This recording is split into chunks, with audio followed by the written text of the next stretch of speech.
Hi అండి, నమస్తే. నేను మీ రాజీ బంగారు. ఈ రోజు మన వీడియోలో పీతల పులుసుని ఏ విధంగా ప్రిపేర్ చేసుకోవాలో ఒకసారి మనం చూసేద్దామండి. ఈ పీతల పులుసు మా అమ్మమ్మ చేశారండి. తను పీతలు చేయడంలో ఎక్స్పర్ట్ అండి. అంత బాగా చేస్తారు, చాలా టేస్టీగా చేస్తారు. ఈ పీతలు చేయడం చాలా హార్డ్ అనుకున్నానండి, కానీ చాలా సింపుల్ గా ఎంతో టేస్టీగా చేశారు. కంపల్సరీ మీరు ఈ వీడియోని ఫుల్ గా చూడండి, ఎక్కడ స్కిప్ చేయకుండా. ఇంకెందుకు ఆలస్యం, పదండి మనం వీడియోలోకి వెళ్ళిపోదాము. ఫస్ట్ నేను పీతలు తీసుకొని దాన్ని కొంచెం సాల్ట్, కొంచెం పసుపు, అదే విధంగా ఒక సగం వరకు నిమ్మకాయని తీసుకొని దాన్ని ఈ విధంగా వేసుకోవాలి. ఇవి యాడ్ చేసిన తర్వాత వీటిలో కొంచెం వాటర్ వేసుకొని దీన్ని బాగా శుభ్రం చేసుకోవాలి. ఎందుకంటే ఇది నేను కడుగుతున్నానండి. వీటిని ఈ విధంగా మనము వాష్ చేసుకుంటే చాలా బాగుంటుంది. చూడండి, మా అమ్మమ్మ గారు ఇప్పుడు రెడీ చేస్తారు దీనికోసం మసాలాని. ఫస్ట్ అయితే కొంచెం జీలకర్రని ఇందులో వేసారండి. జీలకర్రతో పాటు వెల్లుల్లిపాయను కూడా యాడ్ చేస్తున్నారు. ఈ రెండు కాంబినేషన్ దంచుకొని వేసుకుంటే చాలా బాగుంటదంటండి.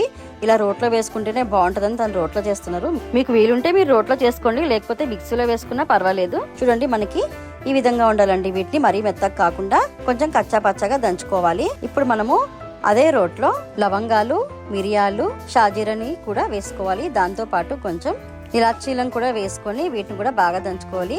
దీని తర్వాత మనము పచ్చిమిర్చిలను వేసుకోవాలండి. పచ్చిమిర్చిలను ఈ విధంగా పేస్ట్ చేసుకోవాలి. అదే రోట్లో ఆనియన్స్ కూడా వేసుకొని దాన్ని కూడా కొంచెం పేస్ట్ చేసుకోవాలండి. దాని తర్వాత చింతపండు అండి, ఇది నానబెట్టిన చింతపండు దీంట్లో వేసి దీన్ని కూడా కొంచెం లైట్ గా పేస్ట్ లా చేసుకోవాలి. ఇవండి మనకి పీతలు వచ్చేసి ఈ విధంగా ఉంటాయండి. ఇవి సముద్రం పీతలు అండి. మా అమ్మగారు చెప్తున్నారు ఇవి సముద్రం పీతలు చాలా బాగుంటాయి అని చెప్తున్నారు. ఈ పీతల్ని మేము ఒక 1/2 kg వరకు తీసుకున్నాము. స్టవ్ పైన ప్యాన్ పెట్టి అందులో కొంచెం ఆయిల్ వేసుకొని దంచుకున్న ఆనియన్ పేస్ట్ ని ఇందులో వేసేసుకోవాలండి. ఇది బాగా వేగాలండి మనకి, ఎందుకంటే పచ్చివాసన వస్తుంది కదా. ఇది కొంచెం బాగా వేగిన తర్వాత నేను ఆల్రెడీ ముందే చేసుకున్నానండి, టమాటాని ప్యూరీ చేసుకున్నాను. ఆ టమాటా ప్యూరీని కూడా ఇందులో వేసుకోవాలండి. ఇది వేయడం వల్ల కొంచెం మనకి గ్రేవీగా ఉంటుందండి కర్రీ అనేది. మరి నీళ్ళలాగా ఉంటే బాగోదు కదా. ఇప్పుడు మనము ఇందులో కొంచెం సాల్ట్ వేసుకుందామండి. సాల్ట్ వేసుకుంటే ఇది తొందరగా మనకి మగ్గిపోతుంది. ఇది కొంచెం తొందరగా మగ్గాలంటే మనము ఒక 5 minutes వరకు దీన్ని మూత పెట్టుకొని తీసేద్దామండి. ఆయిల్ అనేది కొంచెం పైకి ఈ విధంగా వస్తుంది చూడండి. ఆయిల్ అనేది ఇలా సపరేట్ అయిపోవాలి. ఇప్పుడు మనము ఇందులో కొంచెం పసుపుని, అదేవిధంగా కారాన్ని, అదేవిధంగా తగినంత సాల్ట్ని కూడా వేసుకోవాలి. ఉప్పు కారం మాత్రం మీరు మీ కొలతలతో వేసుకోండి. మీరు ఎంత తింటారో దాన్ని బట్టి మీరు ఉప్పు కారాలు వేసుకోండి. నేను ఇంత వేయాలని నేనేం చెప్పానండి దాని గురించి. ఇందులో 1 స్పూన్ వరకు నేను అల్లం వెల్లుల్లి పేస్ట్ వేసుకున్నాను. మీకు కావాలంటే ఇంకొంచెం కూడా యాడ్ చేసుకోండి. ఇప్పుడు మనకి ఈ విధంగా దగ్గరికి అయిన తర్వాత మనము ఇందాక దంచి పెట్టుకున్నాం కదండి పచ్చిమిర్చి పేస్ట్ ని, దాన్ని కూడా ఇందులో ఈ విధంగా యాడ్ చేసుకోవాలండి.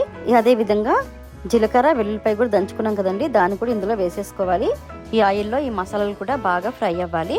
ఒకసారి ఈ మసాలాలన్నీ మనం కలుపుకుందామండి. ఇవి కూడా ఈ ఆయిల్లో బాగా ఫ్రై అవ్వాలి.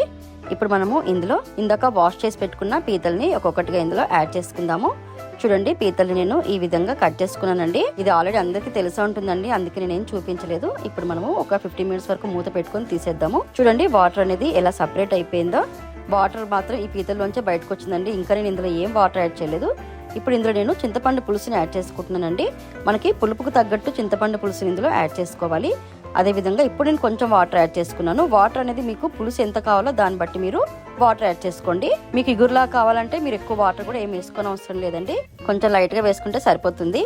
ఇప్పుడు మనము ఇందులో కొత్తిమీరని యాడ్ చేసుకున్నాము. చూడండి, పీతలు బాగా ఉడికిపోయాయి. మనకి ఇవి ఉడికే వరకు మనం దీన్ని స్టవ్ పైన పెట్టుకోవాలండి, ఎందుకంటే మనకు తెలిసిపోతుంది కదా ఉడికాయో ఉడకలేదని. దాన్ని బట్టి మీరు చూసుకోండి. దీని టేస్ట్ అయితే వేరే లెవెల్ గా ఉందండి, అంత బాగుంది అసలు. దీన్ని వేడివేడి రైస్ లో కలుపుకొని తింటే సూపర్ గా ఉంది. కంపల్సరీ మీరు మాత్రం దీన్ని ట్రై చేయండి. ఐ హోప్ ఈ వీడియో మీకు నచ్చిందని నేను అనుకుంటున్నానండి, ఎందుకంటే ఇది మా అమ్మమ్మ వాళ్ళ కాలం నాటి పీతల పులుసు కదండి. కంపల్సరీ దీన్ని మీరు ట్రై చేసి ఇది ఎలా ఉందో నాకు ఒక చిన్న కామెంట్ పెట్టండి. అదే విధంగా నా ఛానల్ ని సబ్స్క్రైబ్ చేసుకోండి, లైక్ చేయండి. ఓకే అండి, బాయ్.